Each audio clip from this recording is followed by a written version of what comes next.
In this video, I'm going to break down some of the best drills to improve sprinting speed and also running for gymnasts. So a lot of people are looking for different drills and asking me about, hey, how do I get faster vaults? How do I get faster steps into floor? A lot of people are looking to increase speed in sprinting. There's actually a lot of really great drills and information on this, but I just don't think it's made its way into the gymnastics community. So I'm going to break down a lot of these drills that I found from strength coaches and things that I've seen directly increase speed for athletes. But before we dive into the video, let's try to make sure we do a couple things. One is I want to make sure you are all entered in to get the giveaway for the free symposium tickets and also the bonus that's going to be happening. So I want to make sure you hop down to the comment section, put in hashtag 24shift. And at the end of this little chunk of new videos, we're going to go ahead and give away not only a set of tickets, but also we're going to give away something bonus on top of that. So hop down to the comment section, make sure you enter hashtag 24shift. Also, if it's back for the first time for the channel in a while and you haven't subscribed, hit the notification bell, hit the subscription to make sure you get the new information as soon as it comes out. These videos have been getting very popular. People are really liking them, and we're making more based on the content that people want to hear about. So make sure you hit the notification bell and stay up to date on everything. But let's dive in and share some of these videos. So the first thing that's really important to remember is that in order to run faster, you have to be stronger, right? Power, particularly horizontal power, sprinting is very much a function of strength, right? So in order to get somebody stronger, we want to be using exercises like split squats, step ups, hip lifts, single leg RDLs to get the hamstrings, the quads, the glutes, the calves a lot stronger. So split squats are one of the best things that you can use because obviously it mimics the pattern of running, right? It looks like the split pelvis position is exactly what sprinting is. So I really like these split squats to make sure someone is getting stronger. About 8 to 10 reps on each side is really good. About a 3 set to 4 set maybe max with a 1 to 3 tempo. I personally like adding in something of a split pelvis twice a week. So maybe a split squat on one day and a sled, as we'll talk about on another day, or something else that's a single leg exercise like a step up. Try to make sure you're covering all your bases here to get everything that you need out of the most to make sure that when you do run, you have the maximal strength behind that, okay?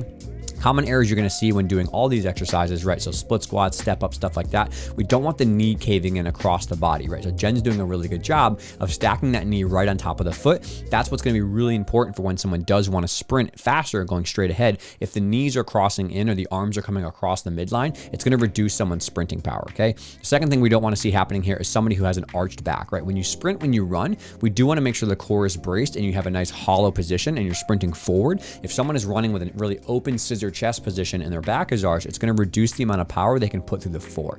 So when we do split squats, when we do step ups, we want to make sure we're teaching that fundamental piece of it, of bracing the core and not having too much of an arch. Then specifically to split squats, make sure someone doesn't have this foot being really, really close to their body because it's going to make their knee come into a really, really awkward position and you're not going to get the most out of the hip strength we're looking for. So this is the first piece to sprinting and running faster, is having a really strong set of legs.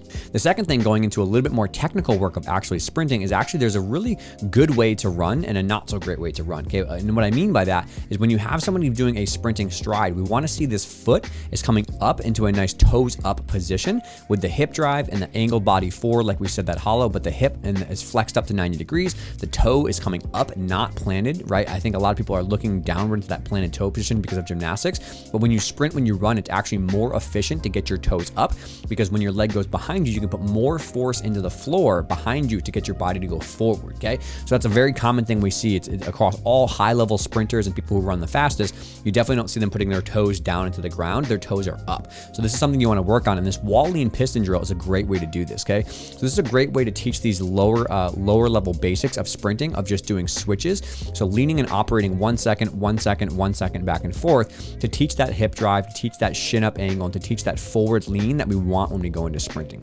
These are very easy to do on a softer surface to not make someone's foot get sore. But have your athletes just lean against the wall and do a 1 second switch, a 1 second switch, a 1 second switch, and teach them about where their knee should be, where should their foot be, where should their core and their torso angle be. You can also do triples, which is like right, left, right, back and forth, or right, left, right on a clap, and have those athletes react really, really fast. But these single pistons are a really good place to start. I like 3 to 5 reps or about 2 to 3 sets total. Trying to do these a couple days per week and start of a vaulting warm-up or a floor warm-up just to make sure they learn these mechanics. Errors we're going to see, again, is that hip doesn't flex all the way up to 90 degrees. It's a good still shot to show that. The back is arched and that toe is pointed, as I covered. Try to make sure you're working on these things in a slow, controlled fashion before you just say, hey, go sprint as fast as you can. And the next drill that I really like here is going to be actually not working on the lower body, but just the upper body, right? Believe it or not, the arms are super important when we're doing different positions. And if someone doesn't know how to bring their arms back and forth, they're actually going to have more problems. The legs follow the arms in sprinting. So if someone is not getting to this 90-90 position, or they're not getting into a nice hip drive on top of their arms moving, their legs will not go fast enough, right? So a lot of times athletes don't understand where to put their arms, okay? So we can start by teaching this really, really slow. And then from here, you just say go as fast as you can. Fast, fast, fast, fast, fast, right? You swing the arms. We want the elbow to come back to 90 degrees. And the joke that I learned from a really high level sprinting coach is cheek to cheek, right? We want the hand to go down by the hip and then come all the way up to where their cheeks are, right? Their face to their hip, face to their hip, face to their hip. That's going to be a really good way to teach the arm swing. This drill is also really good for not teaching someone to cross the midline, right? If someone is swinging their arms and they're going across their body back and forth, it's going to make their body sway back and forth. It's going to take away the power straight down the vault runway. So make sure the arms are 90 degrees running straight ahead, and that will match that hip drive that you saw on the piston drill, okay? So 15 seconds of just nice slow arm, then you can go really, really fast as well. Shouldn't really be too crazy of an exercise, but just really learning the fundamentals of running.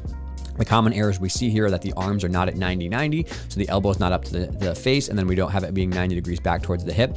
We see the back is arched. They're trying to use their lower back to kind of get that momentum going, and they're going way too slow, right? Start with that slow, but when you teach this fast, they should be sprinting and pumping their arms as fast as they possibly can, because that's going to be really, really good for their development. Okay, and the next thing that I love here is going to be sled marches. Okay, this is a drill that really combines all the things that we just talked about, which is why I like them. Okay, it combines the strength of the lower body that we need. It combines the piston movement of where the hip flexor and the shin should be in the toe, and it also helps them kind of align those things in synchronicity, right? So here, what we're going to see is we're going to have a full drive through of the sled, pushing all the way through our hip, pushing all the way through the floor. And the third piece I really love about this is it directly transfers over to sprinting with that back leg pushing into the floor. Okay, so you can see Aaliyah's doing a great job of just leaning into the sled and pushing straight ahead. But this is a really great way to develop on different velocities, right? You can put the sled really heavy and do a slow march, or you can put the sled a little bit lighter or moderate load and sprint as fast as you can down a floor or down a turf or down a vault runway. So I think developing the speed and power is different, but depending on whether you're trying to get somebody stronger for a faster sprint total, you could do a heavy sled push with a march. If you're trying to get somebody just to go faster, take about half to 80% of the weight off and do a maximal effort sprint for maybe 100 yards, right? That's going to be really, really good to get huge force component all the way over to what's going to transfer over to the actual sprint. Okay, 50 feet's pretty good. 2 to 3, I think 100 yards, I said by accident, right? 50 feet's pretty good. 2 to 3 sets, 30 to 60 seconds total, and then about 2 days per week. Try to make sure we're doing the right weight for that athlete total. Make sure we're not arching the lower back at all. Leah does a good job of keeping her core super braced. Make sure we're extending all the way through the ground. You can see that long pushing foot component here. Lock that knee out, push that hip all the way open, all the way long through the core into the trunk. That's a really great way to kind of see this still shot as we wrap it up. And then lastly, one of my absolutely favorite drills to do for sprinting is going to be a half kneeling acceleration drill. So we're going to have somebody kneel down here, and they're going to actually start in this good 3-point position stance here, right? So we're going to have here, we're going to have this foot down, this other one, and this hand's coming up here. This is going to start somebody off in a really good position to get that first arm drive, which is really what the drill is about, is initial takeoff. Boom, right? That's what we really like, is that first initial arm swing, and that first leg drive is the key we're trying to work. So here, and then as he starts to push off the floor, he steps his back leg up. That first arm is a big arm swing on that left side, and you can see this right hip flexes all the way up very aggressively, and you can clearly see how it transfers all the drills that we've done so far into one. We have that forward lean, we have that hip flex, we have the strength from the sleds and the split squats and the step ups to push through that bottom leg in the back, and we have that shin angle that is up with that also torso and foot angle going up as well. So this is a really great way to get all these pieces together, and then of course just doing the actual sprint, right? To get faster, you have to run fast, which is not a shocking revelation, but on top of all the pieces we talked about, strength, technique of the arms, technique of the legs, the piston switch, this is a really great drill to put this all together. So I love doing these. A couple reps is probably good because it's going to be a maximal effort probably for a 10 to 20 yard sprint. So 2 reps maybe of 2 sets. Make sure you do a really good rest in between to get the maximal effort you need. But just remember, you look at these common errors where you're going to see a limited push off sometimes. We don't see someone who really drives to that bottom leg all the way. They kind of stop it here and they pick their left leg up right away. So don't want that limited pushback. We don't want that arch, right? We want a nice hollow core, explosive core brace when we come out. And we want to make sure that we're always pushing through our foot completely and getting that leg drive right here with that nice opposite arm pattern. So that 90-90 kind of check mark pattern, as my friend Duesh calls it. So hopefully that was really helpful. And if you are anyone trying to learn about vault speed or strength conditioning or all the technical things we just talked about on vault, you really want to make sure you sign up for the 2023 SHIFT Symposium.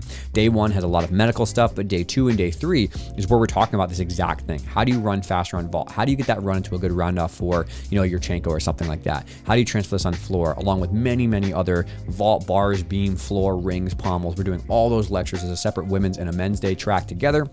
And then on day 3 is all the strength conditioning stuff. We're going to teach you how to make a strength program from scratch, how to do sprinting drills, how to do plyometrics, how to really increase some of the power and development you need for athletes. So if you're a gymnastics coach or a strength conditioning coach or a medical provider, you definitely want to jump into the link below and check that out. And also make sure that you drop down in the comment section. You can put in that hashtag 24shift. You can possibly win a set of tickets to the SHIFT Symposium and also possibly get a nice extra bonus that we're going to be sharing as when we announce this in a couple more weeks. So if you enjoyed the video, that's really great too as well. I would just appreciate to hear your feedback about what you liked, what you didn't like, what you want to learn more about. Make sure you hit that notification bell. Make sure you hit that subscribe bell so you can see all the new information we have coming out each week. Hope it was helpful.